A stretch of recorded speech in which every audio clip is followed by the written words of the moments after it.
Scores of Americans will travel at least 50 miles from home during this holiday season. AAA projects that 98.6 million Americans will hit the road. That is a 4% increase from last year, and air travel is also expected to increase by 1% from 2013, with 5.7 million holiday travelers taking to the skies. Robert Sinclair Jr. is a spokesman for AAA New York, and he's joining us here in our New York studio. How are you? Very well. So good to see you. Good to see you. Instead of out like on the side of a highway with busy traffic. Last time it was on the LIE when we spoke. Yes, indeed. Well, of course, the holidays have already begun. Sure. I think this is probably a bit of a getaway day for some people, which is probably a good thing. Let's start with roads. First of all, we just gave the numbers for the number of people that are going to be on the road traveling. Has this increase been due in part because of gas prices, do you think? Without a doubt. You know, $3.29 a gallon, and I'm sorry, yes. No, $2.39 a gallon. $2.39, yeah. We were $3.24 a gallon this time last year. $3.29 is so October. Yeah, I know. Boy, it's done, yeah. But gas prices dropping like a stone. In fact, it's anticipated that in this quarter and the next 3 quarters, Americans are going to save $92 billion on gasoline. Works out to $750 per household.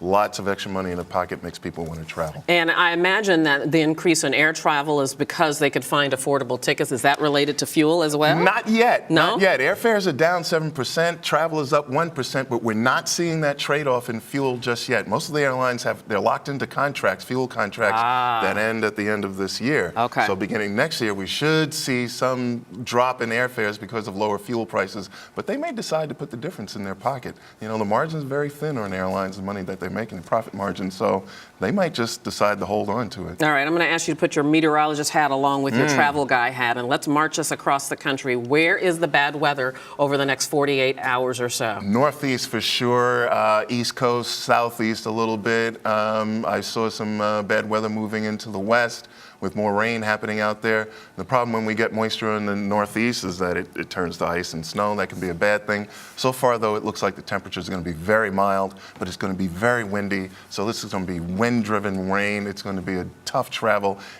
People, if they can leave, you know, instead of Wednesday night, wait till Christmas morning itself. If your trip is 2 or 3 hours away, put it off, wait till that morning, it'll be a lot better. And that's what I was going to ask you, because many people do now travel on Christmas morning or Thanksgiving morning thinking they're going to miss the rush. Will most of that bad weather be through by Wednesday and be pretty It should sailing? be a lot better, especially in the Northeast, that these storms are going to blow through. But good thing is that the temperatures will be a lot warmer. It'll be near 60 degrees, it's anticipated on the day before and the next day. So that'll be a welcome respite to all the cold weather that we've been having. And in terms of air travel, what airports do you predict are really going to get socked? Right here, New York. Right and here. it's estimated that 75% of all air traffic delays ripple from New York. You've got 3 major airports, 2 international, 1 domestic. We're still relying on the antiquated radar-based air traffic control system. So whereas you would normally space planes 2 or 3 miles apart, you have to space them 25 or 50 miles apart, and those delays go clear across the country because of the hub and spoke system and New York being so important to it.